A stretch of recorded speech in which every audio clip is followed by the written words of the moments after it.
My name is Ivy. I'm 32 years old, and I live in a quiet town in northern Texas, a little over an hour's drive from Dallas.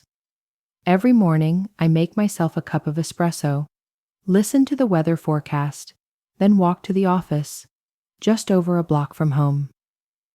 I'm the co-founder of a biotech startup in the healthcare field, a job that's not easy to explain, especially to people who think working in an office means data entry all day. My family has never really understood what I do, or maybe they just never cared. To them, I've always been the odd younger sister, the one who dresses simply, barely wears makeup, and is always glued to her laptop or stuck in some meeting. Grace, my older sister by 3 years, is the pride of the family, beautiful, graceful, soft-spoken, and effortlessly charming. Even in family photos, I'm just a blurry shadow behind her spotlight. At Thanksgiving or Christmas, relatives gather around Grace with compliments. "That dress looks perfect on you, Grace," or "Your new boyfriend's a doctor?" Impressive. And me? If anyone remembers I'm there, the usual line is, "Ivy, well, she's doing something in biotech." I feel like they talk about me as if I were a footnote. I used to think that if I just worked hard enough, stayed quiet, took responsibility, and made sacrifices, then one day my parents would see me, be proud of me, like they always were of Grace. But no, all the attention, all the praise, always went to her. And me? I was always the distant one, the cold one, the hard to talk to one. They never knew I worked 16-hour days during our first startup year, lived on dry instant noodles to save money for the lab, and walked miles to the office because I couldn't afford gas. They also didn't know I once turned down a job at a European research institute because I didn't want to leave the founding team I considered family. I've lived on my own 2 feet, never borrowed a cent from anyone. When someone asks about my family, I just give a faint smile. Haven't talked in a while. Not because I'm hiding anything, but because, honestly, there's nothing to say. For over 2 years, no texts, no calls, not even a birthday wish, just silence, like a disconnected line that no one bothered to fix. I used to believe that family was something you could always come home to. But one day, on my mom's birthday, that belief shattered. It was late March. I had just closed a successful funding round with an investment firm from New York. I planned to take 3 days off and fly back early to help my parents prepare for Mom's birthday, just like every year. Nothing fancy. I just wanted to lend a hand, as I always did. When I called to share the news, it was my dad who answered. I said, "I'm planning to come home early. Let me know if you and Mom need me to buy or prepare anything." I still remember his voice, not angry, just unfamiliar. A short pause, then he cleared his throat. "Ivy, if possible, don't come back this year." I froze for a second, thinking maybe he was worried I'd be too busy with work. "It's okay, Dad. I've arranged everything. I really want to be there." This time his tone was firmer. "Grace is bringing her new boyfriend. He's a CFO, well-spoken, clearly successful. But your job? It's hard to explain. If you show up, people will start comparing, and it'll just make things awkward. It's better if you don't come." I went numb. My chest tightened. A chill ran down my spine. I gripped the phone and spoke through clenched teeth. "So what you're saying is, I embarrass the family? That I shouldn't come home because I'm a disgrace?" He didn't take it back. He even doubled down. "If you insist on coming, then don't call me your father anymore." Then he hung up. No hesitation, no second thoughts. My apartment suddenly felt eerily quiet. The espresso in my hand had gone cold. I stared into the distance like the world had cracked open from just one sentence. I didn't cry. I just sat there, and for the first time in my life, I realized something. I was no longer part of the family I had worked so hard to hold on to. I sat in my usual armchair by the window. The early spring sunlight filtered through the white curtains, but it couldn't warm the chill blooming in my chest. My father's words echoed, clear, final. If you insist on coming, then don't call me your father anymore. I looked down at my hands. My fingers were trembling, not from anger, but something deeper. A line had been crossed. I used to think that even if I was never loved like Grace at the very least, I was still their daughter. But apparently, that wasn't true. I stood up, walked to my desk. Without hesitation, I opened my laptop and logged into my banking app. For over 2 years, I'd been sending money to my parents every month, covering the bills, electricity, water, internet, even cable. Nearly $6,000 a month, not counting when Mom said the fridge broke or Dad's car needed fixing. They never asked if I could afford it. They just said, Grace is struggling after changing jobs. If you can help, that'd be great. And I helped, silently, like it was a duty. Like responsibility was an invisible contract I had signed the moment I started earning money. I opened the transaction history and scrolled down. The total appeared, $15,720. My heart sank. Not because I regretted it, but because after all that, I was still never enough. I hovered the mouse over each bill, electricity, water, internet, click, then another. A message popped up. Auto payment canceled successfully. No alarms, no warnings, just silence.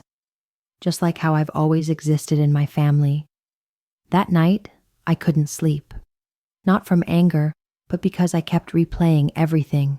What my father said, how my whole family was willing to cast me aside just to impress Grace's new boyfriend.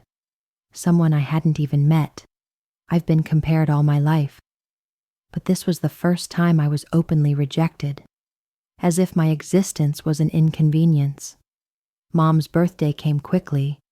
I didn't call, didn't send a card, didn't post anything online. Not out of resentment, just because I couldn't pretend anymore. At exactly 5 p.m., I sat on the balcony of my small Texas apartment, sipping a cup of peppermint tea. The weather was calm, and a gentle breeze brushed past, making the little maple tree I had planted in a pot sway slightly, almost as if it agreed with my decision. My phone buzzed. It was my mother.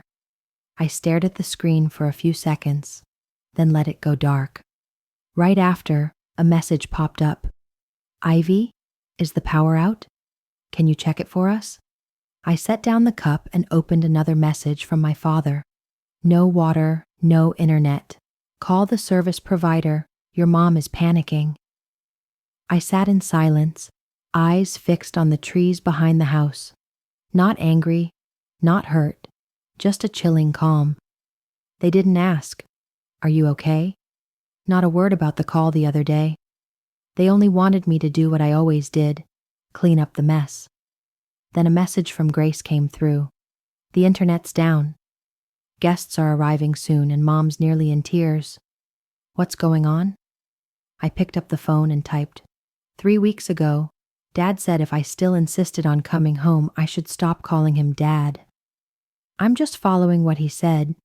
If this is inconvenient, maybe you should find someone you're not ashamed to introduce. I didn't send it. I deleted it.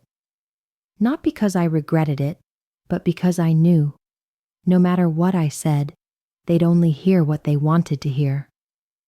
I put my phone down, leaned back in the chair, and closed my eyes. My little apartment remained still.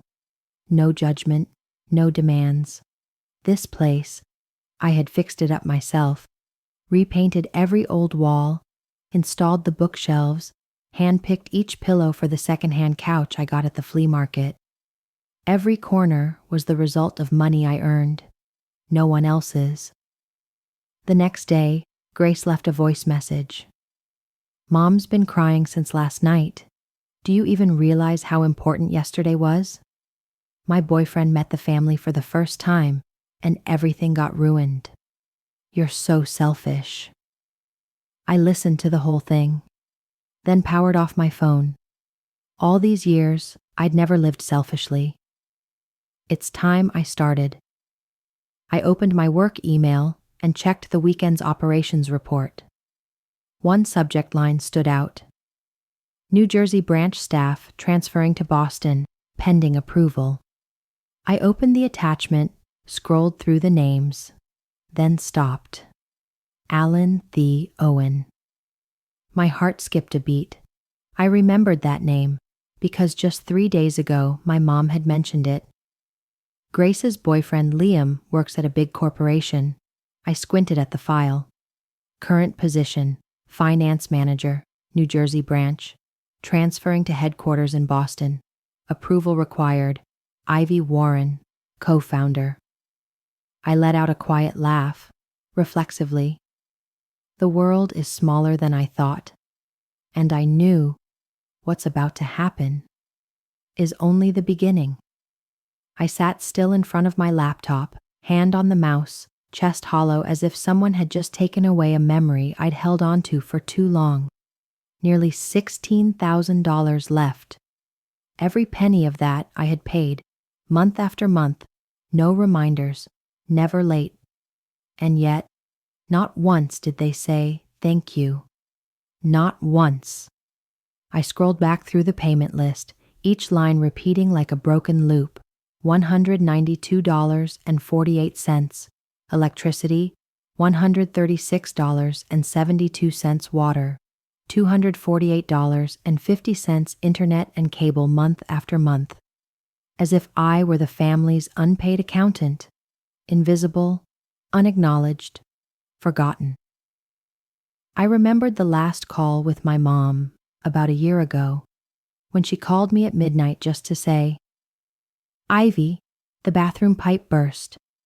Can you call someone to fix it? Grace is on vacation with her boyfriend. You're the only one left. Just you. It sounded harmless, but it carried the bitter truth. I was never loved as a daughter. I was the solution when the people they really cared about weren't available. And now, after being told not to come home just because my presence was unsightly, I finally, and now, after being told not to come home just because my presence was unsightly, I got it. All those years, nothing I did was ever met with love. I was only remembered when a bill needed paying or a problem needed fixing. But when I needed something, no one was there. My phone lit up again, a message from Mom. Ivy, I know yesterday was a bit tense, but if you could take care of the internet bill, that would be great. Grace is trying to keep things nice for the guests. I stared at the message like an outsider. No apology, no mention of Dad's cruel rejection. Just another request, like always. I set the phone down without replying, stepped out onto the porch, sat on the wooden chair under the fading April sunlight. Texas wasn't as cold as Boston, but the evening breeze had a quietness of its own. A stray cat I often fed jumped onto the balcony, curled up at my feet, like the world still had some gentleness left for me. I thought about Alan, Grace's new boyfriend, and soon my subordinate. A perfect irony. My family had cut me out of Mom's birthday. For him. Meanwhile, he was about to report directly to me. If life were a comedy, this would be the punchline. I returned to my desk and opened my email. The subject line stood out. Hiring confirmation. Alan the Owen transfers to Boston office. I clicked on the profile. Everything matched. Age, experience, education, a polished resume. Exactly the type of man Grace would go for. Educated, successful, charming, at least on paper. I looked at the attached photo.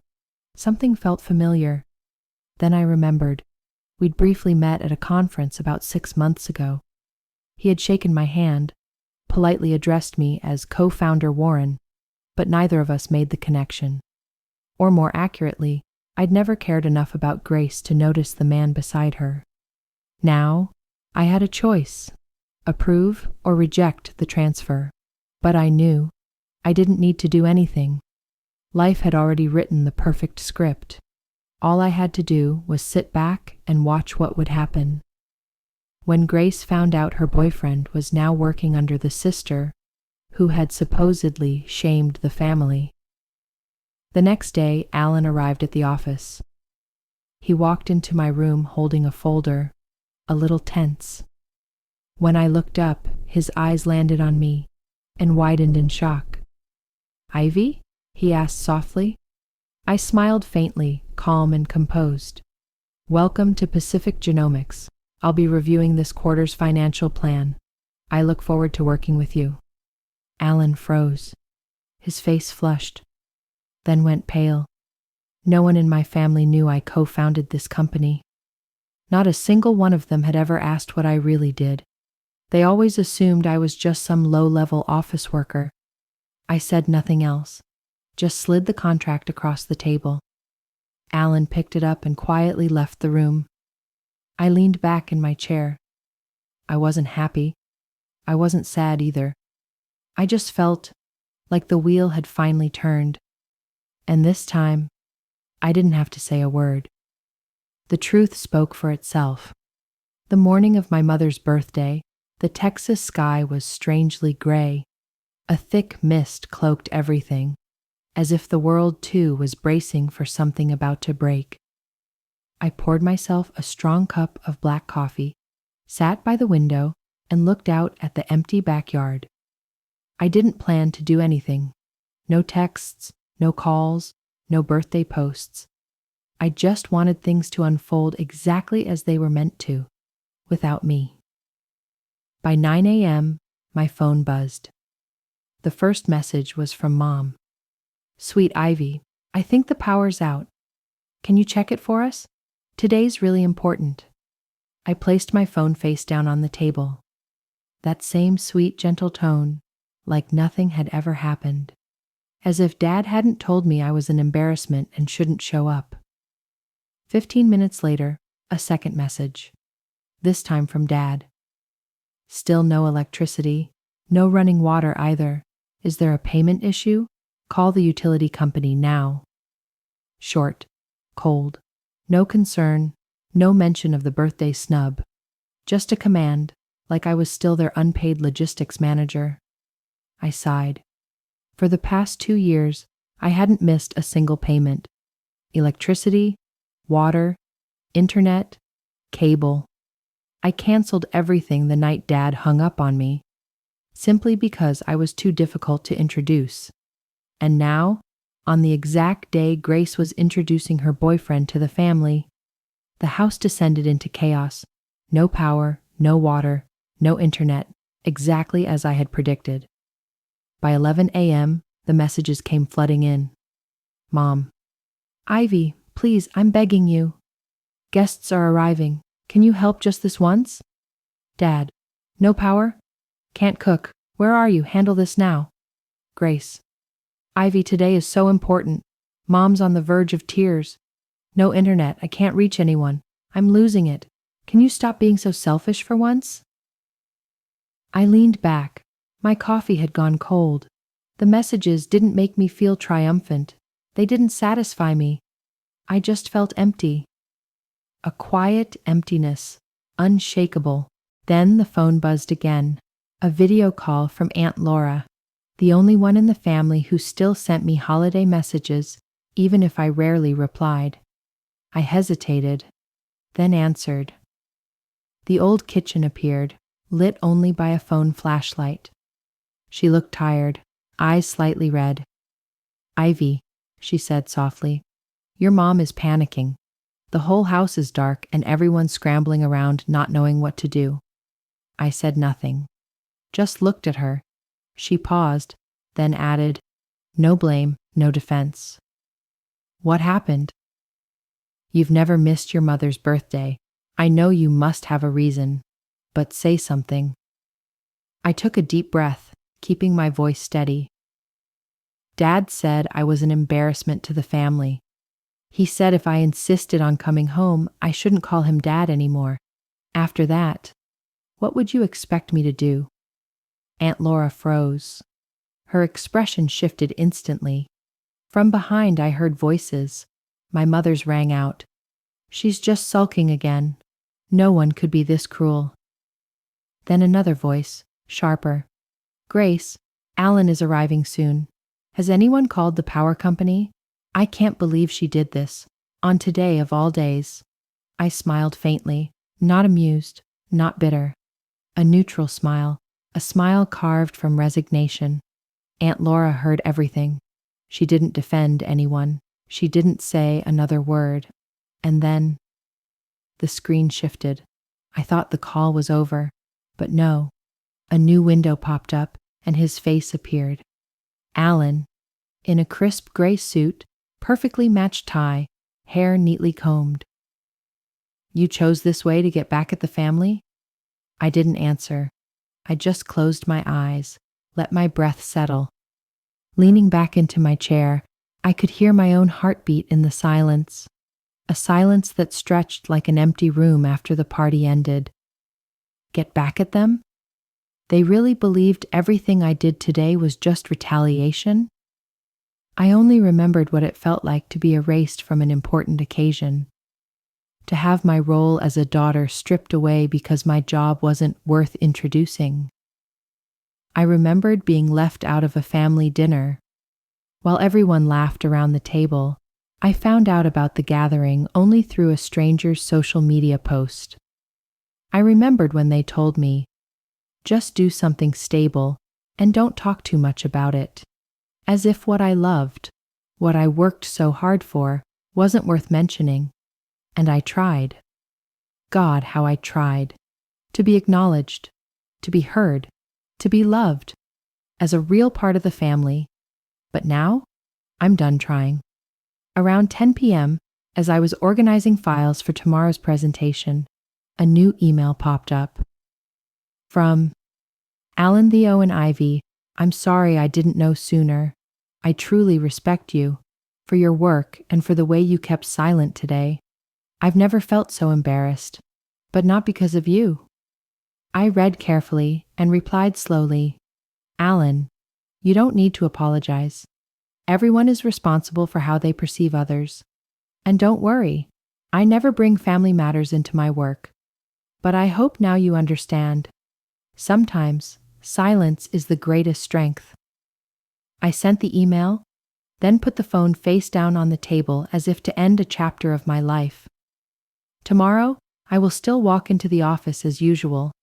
There are still reports, still meetings, still calls, emails, a full schedule.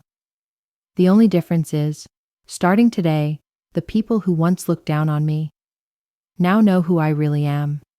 Not through screams, not through accusations, but through silence, firm, calm, and irrefutable.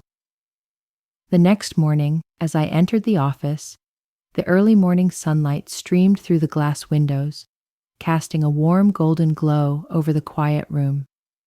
It was as if the universe had reserved a few minutes of peace for me before the noise of a new day began. I sat at my desk, turned on the computer, and opened my email as usual. In my priority inbox, there was one unread message from Alan the Owen. I clicked on it, subject, apology and goodbye. "Ivy, I don't know where to begin. After last night, I couldn't sleep. The scene kept replaying in my head. That shouldn't have happened.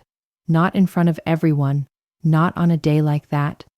But it was at that very moment I saw things clearly. About you, and about Grace. I'm not ashamed that you're Grace's sister. I'm ashamed that I didn't see Grace's true character sooner. I can't continue a relationship that lacks basic respect. As of today, I've ended things with Grace. Thank you for your silence yesterday, and thank you for the way you lead, quietly, but with strength and fairness. Alan. I read it twice, then leaned back in my chair. I didn't feel joy. I didn't feel vindication. Just something aligned. Something that finally felt right. That at last, someone outside had seen what I had lived through for years. The things I'd been told were too sensitive or cold, just because I didn't spell them out. I didn't reply. There was no need. 2 hours later, while I was reviewing the financial reconciliation sheet, my phone lit up. Text from Grace. Ivy, I know you're busy, but could you please talk to Jonathan for me? He's completely misunderstanding everything. I looked at the message. Calm, unmoved. Talk to him. I didn't respond right away. Not even 5 minutes passed before another message came in. You're his boss. You have influence. If you say something, he'll reconsider. I stood up, walked to the window, and looked down at the quiet street below. For years, I had longed for a message from Grace. Just one word of comfort when I was struggling, one line of encouragement when I failed. But there was nothing. And now, when her world was cracking, the one she reached out to was me. Not to apologize, not to make things right, but she asked me to fix it for her. I returned to my desk, typed one line. Alan didn't walk away because of anything I said. He walked away because for the first time, he saw who you really are. And perhaps for the first time, he really saw it. Grace didn't respond right away, but about an hour later, a new message popped up. You're right, but I really don't want to lose him. I'll change, for real this time. Please, just this once. I didn't reply, not because I was angry, but because I no longer lived in the space where explanations were needed. That afternoon, as I left the office, the early spring breeze brushed gently against my cheeks. The sunset painted a warm amber hue over the familiar rooftops, as if the town was reaching out its arms to hold me. I walked slowly to the parking lot, each step steady, grounded. And maybe, for the first time in many years, I felt weightless. Not because someone was punished, not because justice had finally arrived, but because I no longer needed their recognition. I had seen myself, and I had enough. Grace had brought this ending upon herself. And Alan, the one once charmed by the glossy shell of a family that seemed perfect, had finally seen the rotten foundation underneath. The very ground I had stood on throughout my youth, struggling to stay balanced and not collapse. That night, I played an old playlist. The songs that used to make me feel small and invisible in the vastness of the city, on those early days at work with barely enough pay, nights of broken sleep worrying about bills, and meals eaten out of plastic containers. But tonight, the melodies didn't feel invisible anymore. They felt like a quiet affirmation. I had stepped out of the shadows, not with shouting or revenge, but with unwavering calm, and that was something Grace, or anyone in my family, had never seen before. I no longer needed validation. I just needed to be myself and live the life I deserved. About a week later, on a rare Sunday afternoon where I let my laptop rest, the doorbell rang. I wasn't expecting anyone. I almost ignored it. But something nudged me to glance through the peephole. My parents stood there, beyond the silent gate. I stood still for a few seconds, trying to catch up with what I was seeing. My mother held a small bag, her face gaunt, exhausted. My father stood with his arms crossed. The sharpness in his eyes from the birthday video call was gone, but the coldness remained. I opened the door. Not a word. My mother was the first to speak, her voice hoarse like she'd just gotten off a long flight. Hi, can we come in and talk for a bit? I quietly stepped aside. No hugs, no warm greetings. Just a heavy silence stretching from the hallway into the living room. The apartment was simple, with no trace of them ever belonging here. I poured water, placed 2 glasses on the glass table, then sat across from them. My mother's eyes scanned the apartment. Neat, minimal. No sign they had ever been a part of it. My father was the first to speak. About your mother's birthday party. I said some things I shouldn't have. I looked at him but said nothing. He looked back, then continued, more slowly than before. Maybe. We've been a little too strict with you. Grace has been in a mess since the breakup, and your mother, she's been crying for days. So, we'd like to sit down and... Still me. Always the one who could handle the pressure. I looked directly at them. My voice even firm. If Grace agrees to contribute her share, $1,000 per month, and there's a clear contract. When you both pass, the entire estate, including the house, will go to me. The room fell into a dense silence. My father frowned, his face flushing red. You're seriously setting conditions for your own parents? I didn't blink. Not conditions, principles. I've spent nearly $16,000 over the past 2 years and haven't received a single thank you or acknowledgement. If you want me to continue helping, everything needs to be clearly laid out. My mother turned slightly to him, her voice trembling. Maybe we should talk this through. But my father stood up sharply, slamming his hand on the wooden table, making the glasses tremble. We raised you for over 20 years, and now that we ask for a little help, you want a contract? Unbelievable. I stayed seated, eyes steady on him. Dad, I don't owe you. If you see raising me as an investment that needs returns, we can go line by line, but I'm not paying with silence anymore. He looked like he wanted to argue, but stopped. His lips pressed into a tight line. My mother stood and gently tugged his arm. Let's go.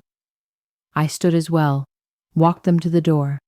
No hugs, no goodbyes. Only the soft wind drifted in from the balcony as the door closed behind them, and I stood there. In the stillness of the room, afternoon light fading across the wooden floor. In that quiet moment, I knew a chapter had ended, and this time I was the one who wrote the final line. After that day, my parents never contacted me again. No calls, no messages, no accusations, and no apologies for the storm of anger that had raged through my home. It was as if they were waiting for me to back down, or worse, treating this cutoff as a failure, one they could still blame on their disobedient daughter. But I wasn't surprised. I was already familiar with that kind of silence, the kind that didn't come from remorse, but from the discomfort of no longer being able to control me. And I kept on living my life. Peaceful mornings with a cup of bitter coffee and an old book. Late-night strategy meetings, where I negotiated investments with partners who had once doubted a young woman could lead a biotech company. And throughout it all, I stopped feeling guilty.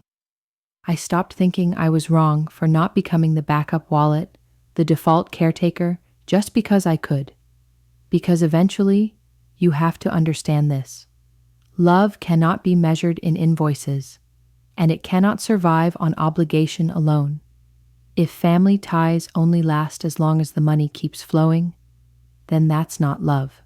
That's a transaction, and I no longer trade with my heart. I began cutting the invisible strings that had tied me to the roles they once imposed. No more family photos as my phone background. No remembering Grace's birthday. No marking holidays, just to send off a token gift. I stopped lingering on guilt-ridden messages. I learned to place the period myself, instead of waiting for an apology to begin a new sentence. One day, during a team meeting, Alan, now officially the CFO, walked in with the latest investment report in hand. He worked with focus and professionalism, always maintaining a respectful distance. We never mentioned Grace, not once, and for that I was grateful. Some things, once understood, are best left unsaid. That afternoon, as I left the office, a light drizzle had begun. I stopped by a familiar cafe and took a seat by the window. On the wall hung a wooden sign etched with the words, "Home isn't always a place. Sometimes it's a choice." I sat there, sipping hot coffee, watching the people pass by on the other side of the glass. Back then, I believed that if I was quiet, gentle, and responsible enough, I would be accepted. But the truth is, if you let people get used to disrespecting you, they'll see your sacrifices as obligations and your silence as consent. I chose to stand up, not to fight my family, but to protect myself. I set boundaries, not because I was selfish, but because I had finally learned. My worth isn't defined by pity or anyone else's sudden needs.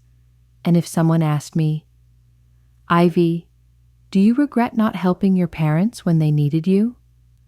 I'd answer, "I regret spending so much time believing I didn't deserve better."